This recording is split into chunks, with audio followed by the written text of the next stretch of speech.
people who do not know you, our audience, maybe let us know who you are, what you do, and anything else that you feel might best describe you as an artist. Yeah, I think me becoming an artist was also kind of in the start of the pandemic. Before that, I used to be more a music producer, which I still am, and also live musician.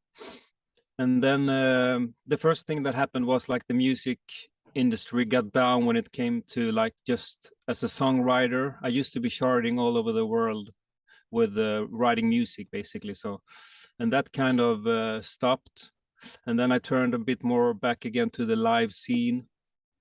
And then obviously that stopped too when the pandemic hit, everything got canceled. And I think my life philosophy, instead of being bitter and pissed and write angry things on Facebook, it's better to just try to pivot. And yeah, I mean, you can't stop it anyway. So then I thought, why not try to build something online? So that's what I started. I think it's 3 or 4 years ago, maybe, with the Songs of Eden project. And I went in super hard on that and tried to really grow on all the social media platforms, YouTube and Spotify and so forth. And yeah, it's been going pretty good, to be honest. I really try to also take like a mathematic kind of approach to it and learn how the algorithm works and so forth, and try to mix that up with the art to because yeah, as we all know, if you can create the best song in the world, but if no one hears it, it's no one hears it. So you have to like take that into consideration too. So yeah, now turning into the Web3 kind of just mainly out of curiosity and try to learn about it. I haven't really been trying to make any money, or I don't think of it as a money thing, not yet at least. But since the brand is so big, I think I'm close to 300,000 followers in the so-called Web2. So I thought to when they are coming over to the Web3, it can really explode. That's what I think. So just to be prepared, basically. Maybe I didn't Yeah. answer your question, but I sometimes you drift away with something else. But Yeah, you still touched on a few topics that are actually going to extend the conversation, things that I liked. But maybe I want you to, number one, tell us, because I know your name, I've checked out your website, I've checked out your YouTube, but maybe let us know your name and then also where you're from. Those two are the main aspects yeah, before we dive in. Yeah. yeah. My name is Måns, and I'm based in Stockholm, Sweden. Yes. Okay. You've touched on the fact that you started Songs of Eden 3 to 4 years ago. Was this before that? Were you going by Mans? Was that your artist name or a composer name? Yeah, exactly. So I still do that. I think 1 month ago I was charting #1 in Japan. So I still write music, but mainly now for Japan and Korea. That's like the two markets that are still kind of paying the rent, so to say. But yeah, I still do that. Not too much, but it happens. Mm. And you said music writing, so you have a few songs already out on Spotify. Do you sing yourself, or you are just writing for other artists? I do sing a little bit myself on the Songs of Eden project. I think 1 or 2 songs and some oohs and ahs and those kind of things. Uh, But I don't picture myself really as a singer, to be honest. I mainly play the piano and do the productions, but yeah, a little bit of singing happens. okay. I mean, as an artist, I feel like it's just an avenue for expression when you look beyond just boxing yourself in and saying, okay, all I do is, play the piano, whatever. I feel like there are no boundaries. The boundaries are really placed by yourself, right? If you decide you want to sing, even though it's not commercial, it's like just a way of expressing what you're feeling, which is just the essence of music, right? So let's talk about before we get into the whole NFTs thing. Another thing that I discovered while researching, about you and just going deep into your catalog, I checked out your YouTube channel and I realized you've been posting YouTube shorts over the last year, right? Now I want you to tell us about what your thought process was behind that. What guided that process for you? The YouTube Shorts is basically also just to reach a lot of people fast, so to say. And also, I just became a member of the Shorts community. So I have the private meetings with them once a week. And they reach out to a few creators that they believe can grow, and I was happy to be one of them. So therefore, I'm trying to just grow the shorts, mainly because of that, to just get in front of a lot of people quite fast. Mm. So is the shorts community something like the YouTube content program? Are they similar? I think it's something brand new. So I'm in the community for the Northern Europe, and we get Mm. together once a week and just on, like, not a Zoom call, of course. It's a have to be Google Meets because they have to be on brand, I guess. But yeah, just to exchange some ideas with other creators and talk about how the shorts are developing and so forth. So it's a really nice community. It's just been for 2 weeks, but it's really, I feel honored to be a member of that community. Actually, Mm. So it's a recent thing. You joining the shorts community. You say 2 weeks, huh? yeah, I think they started it quite recently, at least for the Northern Europe. Maybe it has been around in the US for longer. That I don't Mm. know, to be honest. But this is like people from, I think, from Holland and or Netherlands and up. So there are some Swedes, some Danish people, some Norwegian, Okay. and Okay. And basically people that are growing on YouTube Shorts that they reached out to just push it a little bit more, I guess. mm. Okay. And then you've also ramped up. It's I noticed that from a year ago you started posting here and there. I feel like uh it wasn't very intentional at first. Like you were doing it, and this is just speculation. You were doing it out of let me just experiment and see. But lately, over like the last 2, 3 months, you've been going crazy. You've been posting like minimum three or an average of 3 videos, shorts a day, right? Even some hitting like 6, 7 shorts. So obviously something is working for you. And what I would like to know is what the impact it has, what kind of impact has it had on your audience? Noticeable impact. Maybe you can share about. Yeah, you can see a little bit of increase in, for example, Spotify. When something is going viral, you can see that the number is growing on Spotify too, and so forth. So not too many, but a few people are like taking the next step and checking out the music and so forth.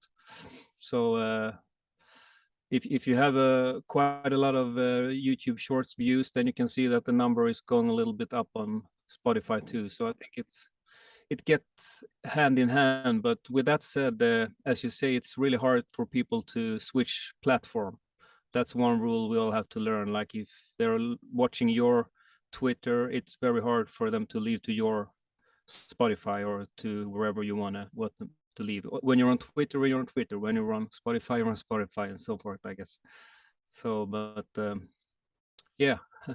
Yeah. Okay. Okay. Before we get into NFTs, I want to know, for example, how you got into piano, because I realize also most of your content is based around that, right? And you're very creative with it. I must give you that. I'm seeing the types of content. I'm like, I wouldn't have thought about that. It's just it's building curiosity and also sparking a bit of creativity in myself. So I want to know how you got into piano as well.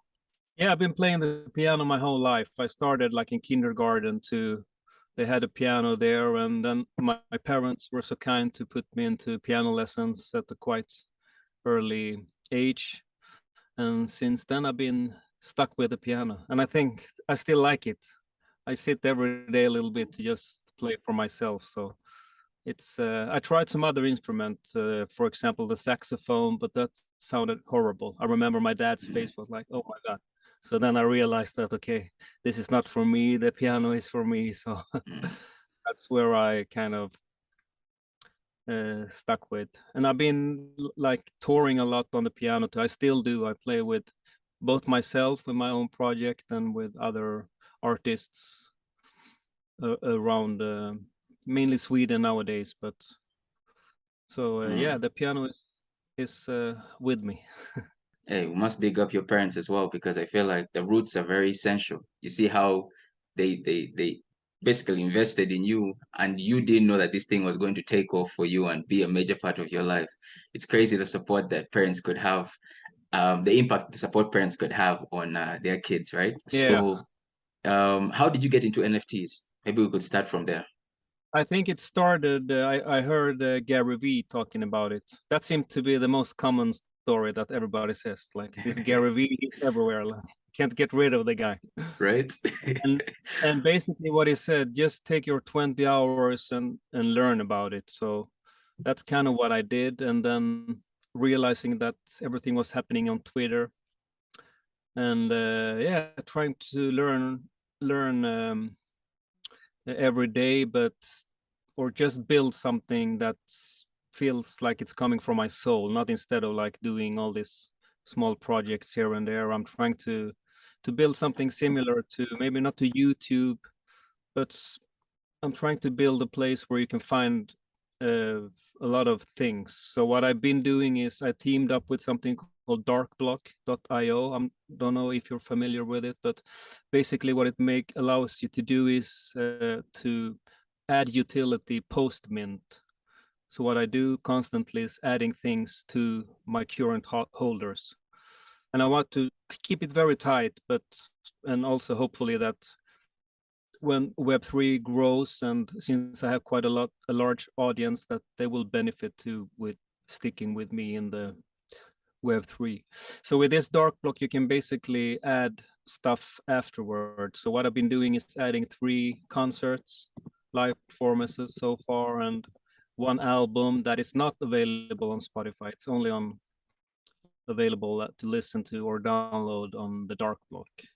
And now I'm working on 7 meditation music pieces, each 7 minutes long. That is going to be the next gift to my friends. I like to call them friends, not holders or fans, or I don't like those words too much, to be honest. I think, and since we're such a small community, it's only 42 people, I basically know all of them and talked with them and DM them. So that's kind of how I like it to be at this stage. And but instead of doing 10,000 whatever bears smoking a cigar with Mm, sunglasses and try to sell them, it's not my thing really, and I don't doesn't resonate to me.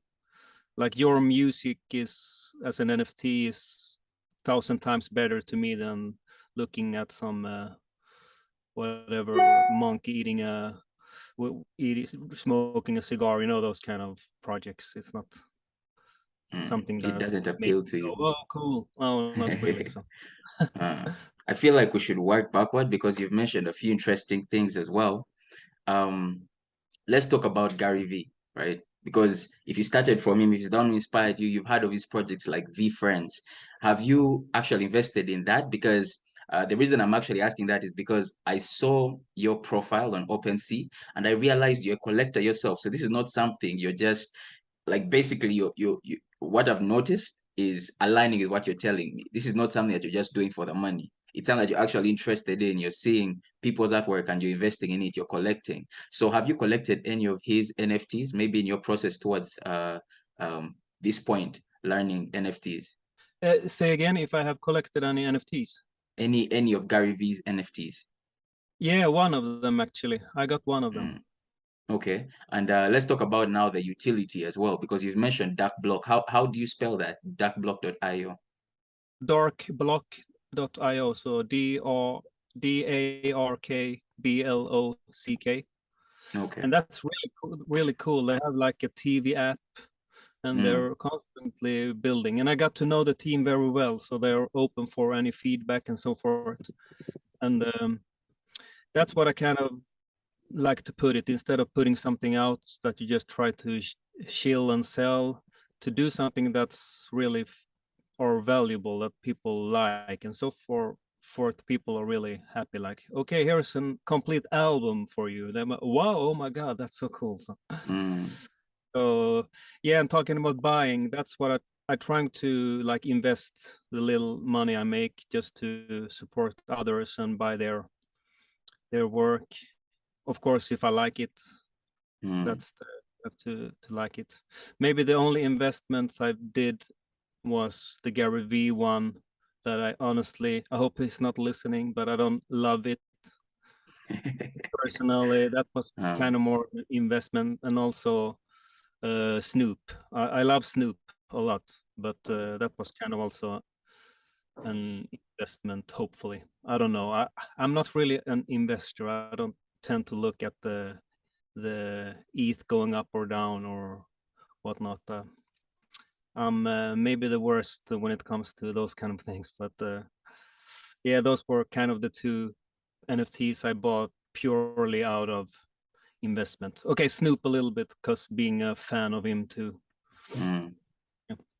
Okay. So for Gary V, there were, I believe there was a multitude of choices. There were many choices to pick from, but the one that you picked, you would say was the one that resonated most to you, is the one that you kind of liked.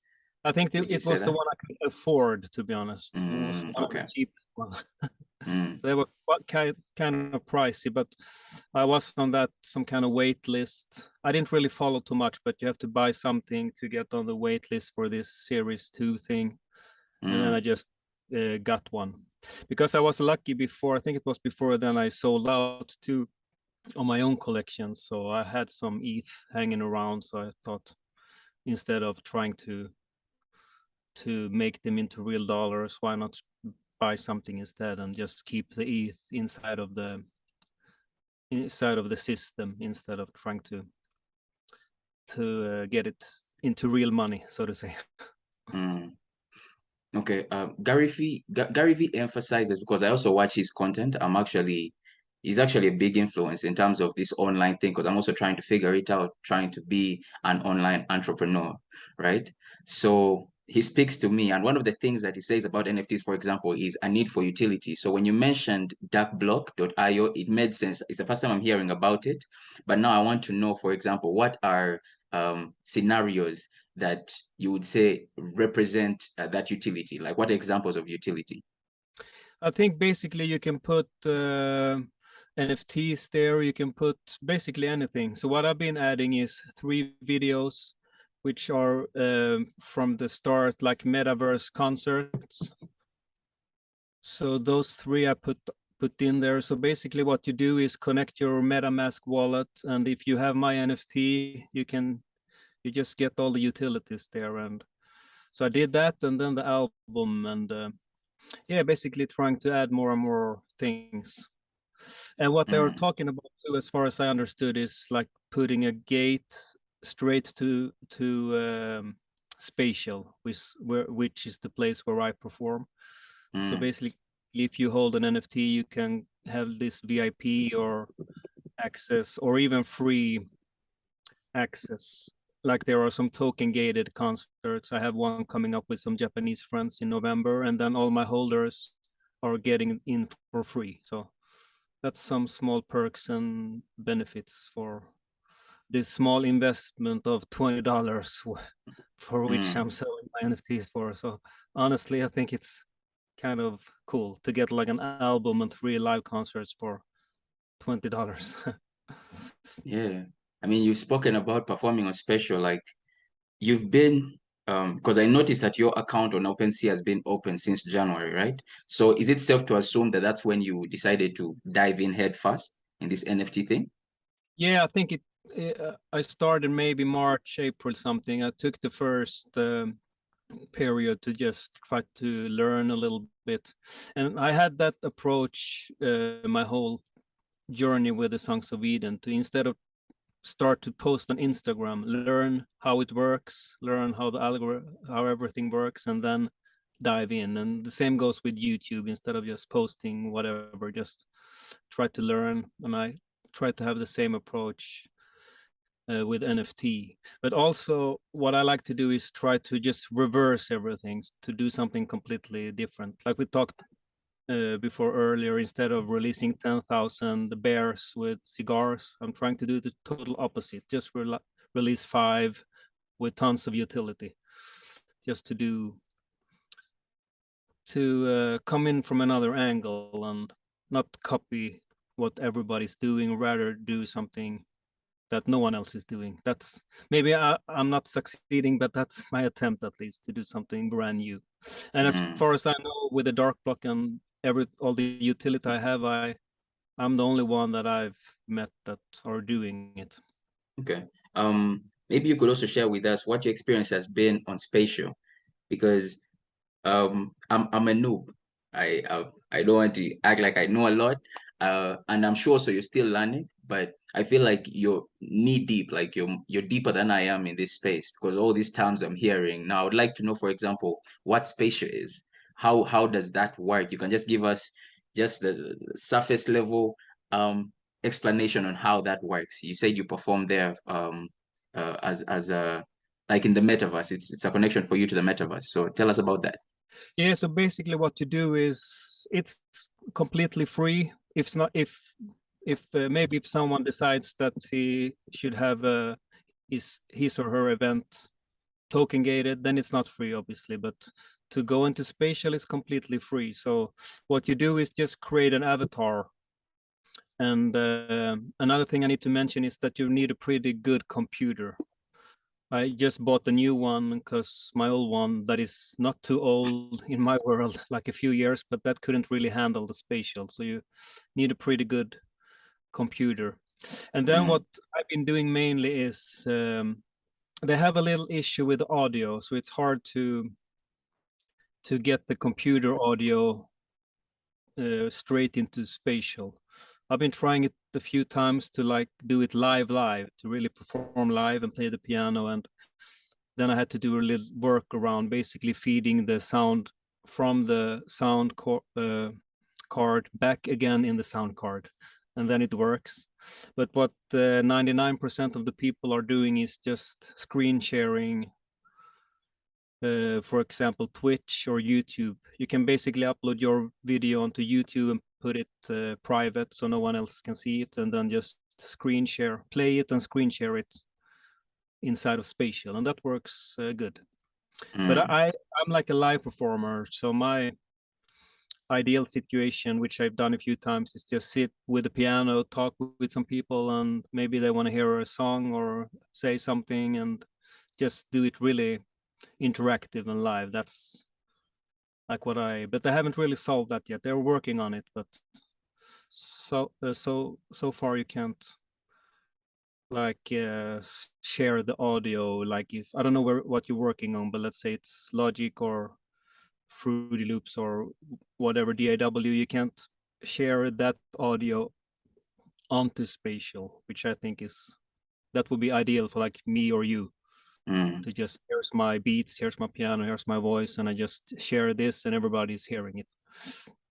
But that's not doable yet, unfortunately. They're probably working on it because it's all this whole space is just new. It's a whole new concept we are developing as we go forward. So definitely, as innovation increases, also there'll be improvement in that service. Another thing you mentioned that I would like us to touch on is how you keep in touch with your holders because you made it clear that connection is essential for you as an artist or as a creative. So how do you keep in touch with your holders that buy your NFTs? I try to almost daily comment or say something or write to them since we're not too many people yet. It's only 42, and that's kind of the way I like it so far. I mean, picture if it was 10,000 people, it would be impossible. Then you might need a team or someone to do that work for you, I guess. But I like to keep it small at this point, and yeah, keep in touch with them, just talk with them, and sending a lot of things. Like today, I'm sending a new animation thing. I made new music to that too, so that's going to be a new gift coming hopefully today or tomorrow. I'm working with this developer Prism, who's doing all the back end work with the smart contracts and everything. So I kind of rely on him to do the airdrops and so forth. But I Mm. can't do it myself since he's having he done all the programming for the smart contract. So but hopefully today or latest tomorrow they will get a new thing, and later this week they will get a Halloween NFT as a gift too. So I'm spoiling them, to be honest. That's what I think. But I guess it also keeps them around. They Yeah, and kind I of think know it's that this fun. is not just about money for you as well. Uh-huh. Yes, at this point it's no money. It's basically the other way around, but I don't really care too much about that since I think it's so much fun to just they're like this animation. It was a friend who did it, and he said, "No, just take it. It's yours for free." Like I can't do Mm, 3D animations myself. And I say, yeah, sure, of course. I add some music and I'll tag you and so forth. And so at this stage, it's just finding the right people who are ready to put in the work without thinking that I'm gonna make $1 million tomorrow if I just chill in some spaces. That's really not how it works, I guess. And even if it would work, it's not the way I like to do it. okay. You mentioned how you're usually collecting NFTs because you like them, right? Other than the two exceptions of Snoop Dogg and Gary Vee. What I would like to know is, other than that factor, just liking them, how they look, what other factors do you consider before buying an NFT? Are there any other factors?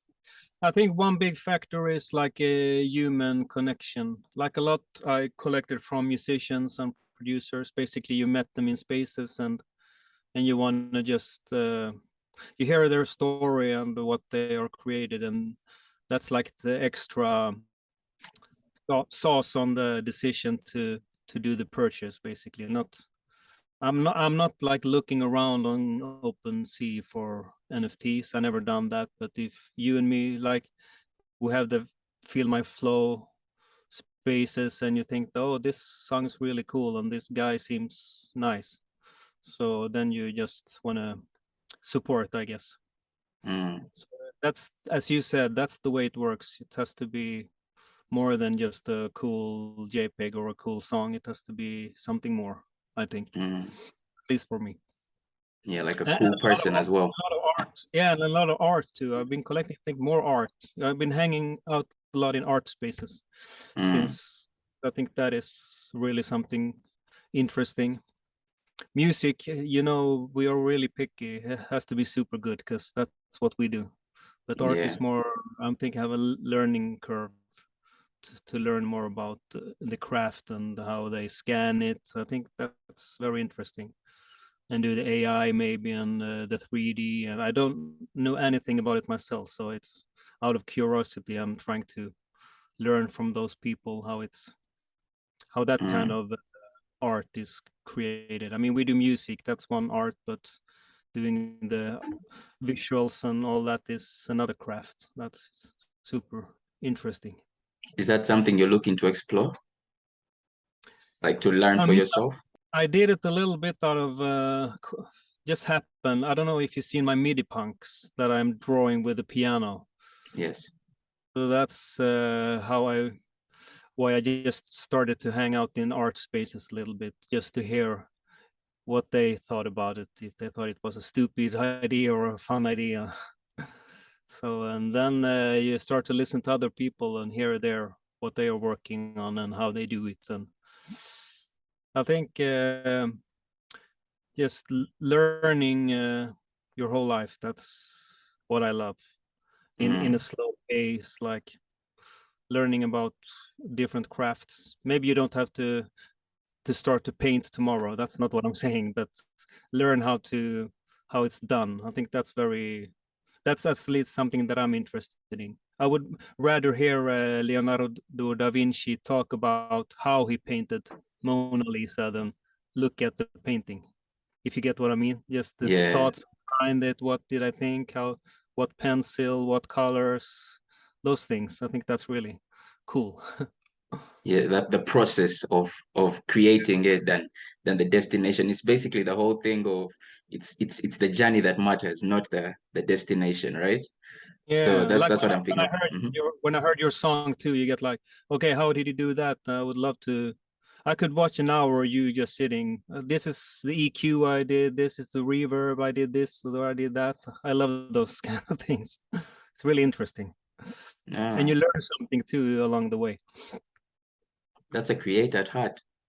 That's a create at heart. It's like, how do you make this thing? That's Yeah, that's really interesting. Okay, so you've mentioned that you had this large following already, or at least a reasonable following in the Web2 space, right? And what I would like to know, because I hosted, like I mentioned, I hosted someone from Feel My Flow who had sold an NFT as well. And he told me that, you know, he didn't need any Web 2 support in order to sell the NFTs. He feels like in Web 3, there are people who are already supportive, people that want to see you grow. It's a new thing, so everyone is trying to have each other's back. And just from speaking to you, I can also feel that vibe from you. But what I want to know is, did having a large fan base in Web 2 impact the sales you made or the sales you've made in Web 3? And maybe you can tell us about that whole process. Not yet, but I think that will come. I think patience is the key here, and I don't agree with those saying that it's two separate things. I don't believe that myself. Like when you're sending me an email, you don't think, okay, now I'm sending an email in Web 1, and now I'm on Instagram in Web 2, and now I'm on OpenSea in Web 3. You don't think like that, you just do. And I think NFTs will be a part of everything. Like the fact that if, and let's say music NFT will grow in 2 years, it doesn't mean that Spotify will mysteriously disappear and YouTube will disappear and everything is happening there. It will be a mix. Like you buy a vinyl record with John Coltrane and you buy an NFT with you and you do this, you do that, and I just try to see a bigger picture, like a person's daily life. You don't walk around, now I'm making dinner and now I'm on Web 3. Now I'm do this, now I do that. You just do basically. And I think NFT is going to be just a part of everything. So I disagree with those people who think that. I honestly, not to be rude, but I think it's a thing you say because you don't have a growth in Web 2. You're a bit bitter because you don't have the listeners on Spotify, and you say, "Oh no, I don't care about them. I just care about Web 3. That's the real, true audience." And I disagree in a way, to be honest. That's pretty interesting, because I've not had someone also say that they're part of the one thing. Actually, that's a lie. The person I've had say that is Gary V. That's the one person I've had say that. So I feel like everything is kind of tied back to your roots as to how you started as well, because he was like, he keeps saying how NFTs are going to become an integral part of our day-to-day living, right? And to think that they are separate things from the things that we're already experiencing, most of the fact that we're in the digital age, right? Everything is happening online. It's only a matter of time before NFTs also integrate, right? So that's an interesting perspective you brought. Another question maybe I can ask is, what has the response been, right? Maybe if you could break down for us what the response has been of your Web 2 fan base when you started making Web 3 content, because I take it, even though it hasn't really kicked off, there have been maybe certain reactions. You can correct me if I'm wrong, but that's what I would like to hear about as well. I haven't really mentioned too much about it. At this point, I'm trying to think of it as two separate things. But yes, Gary Vee said it's basically also, I think one big factor is people are convenient and lazy. Let's say I'm your biggest fan and I want to listen to your song. I just go onto Spotify. That's the easiest way. If I want to support you, I can buy an NFT, but that doesn't say that if I want to listen to your music, I go on to OpenSea and do all this fiddling, and 1 minute later I can listen. If I just want to hear your song, I just go onto Spotify, blah blah boom boom. 1 second later, it's playing. So people are all also convenient, and I think it's all a matter of what you're gonna do at the moment. As Gary Vee says about like the QR codes, and if it's easier to do travel with an NFT in 2 years, people will do it. Yeah, it all comes down to convenience. Yeah, that's another big factor, I think. Like with everything, you want it to be easy and fast. Okay. I want us to backtrack a bit and talk about how you are inspired by the art community to get into making the MIDI punks, right? I personally feel like that is a very unique project. I haven't seen anything like that, right? With that kind of creativity, being in the music industry. Personally, I've been trying a lot to learn the business side, because I'm still a budding artist. I'm not where I need to be or where I think I could get to. So I feel like my journey has led me to try to understand ways in which artists can start to monetize their craft. So that's where I'm at in my journey. And seeing you doing this, for example, creating based off of those are things that's something that you do every day because you said you make time a little time every day to play with the piano. So it's like, why not just create something new? It's not putting yourself in a box. And maybe we can talk about the very first MIDI punk you put out. Tell us about how you feel about that. Number one, are you proud of it? Is it still out there? Did you put it up in the market? How is that whole situation looking? Yeah, the idea came actually from a friend who did like this Christmas tree during the Christmas holiday, like the MIDI Christmas tree. That is basically you and me and the musicians get the joke. Okay, this is MIDI, it's funny. But then I thought, yeah, I want to try to do it myself and just to see if I can pull it off. And it was really tricky, to be honest. And but being a bit stubborn, I didn't give up. So I tried and tried. And after a while, it started to look like something which was like a punk. I wanted to do something that the NFT community was also familiar with, which is the punks or the PFPs. And then I just posted it up on Twitter just for fun. And people were all crazy. Oh, wow, this is so cool. So then I minted a few. I think I did three and just minted 5 each. And they sold out really quick. So that's where I got my first 15 holders. And then thought, okay, this is something that seemed to connect like people like you and me, the musicians, with the more PFP persons. And and then I got this idea that each PFP or MIDI punk was connected to something. So that's the dark block now. So to always also sneak in some music with the PFPs, so to say. So each one, like I did those 3 first ones which sold out, and then I did like a skeleton thing that I call a skull, and then the last one is the doobie, which is some guy just smoking a little doobie or some weed. That's the one that you just sent me, right? The link you sent me as well in the chat, right? Yeah, exactly. Yeah. That's like the latest one, and now I'm creating more a meditation one that I'm still working on. It's really tricky to play, so but that's going to be more like a namaste kind of meditation, which is going to be tied to those 7 meditation music pieces in a few weeks. That's the one I'm working on now. Speaking of the meditation, I saw I think you had changed your profile picture to a Buddha, right? Am I right? That's The the one. one. Huh? Okay. Yeah. Okay. So And what I did the painting, but I have to learn how to play it. And I came halfway, so I'm at the nose or something then. But it's really complicated. You have to press the keys in the exact right time and hold some and release some and so forth. But fun thing. Yeah, how many hours would you say, for example, something as intricate as that would take you? No, let's maybe let's leave that. Let's start from the doobie, right? The MIDI punk with the doobie. How long did that take you to create? Maybe 20, 30 hours or something, I would guess. So I try to not do it too long because it drives you crazy. I do like 1 hour every morning, try to practice on it a little bit, and then I just leave and then continue the next day. But it takes some time, to be honest.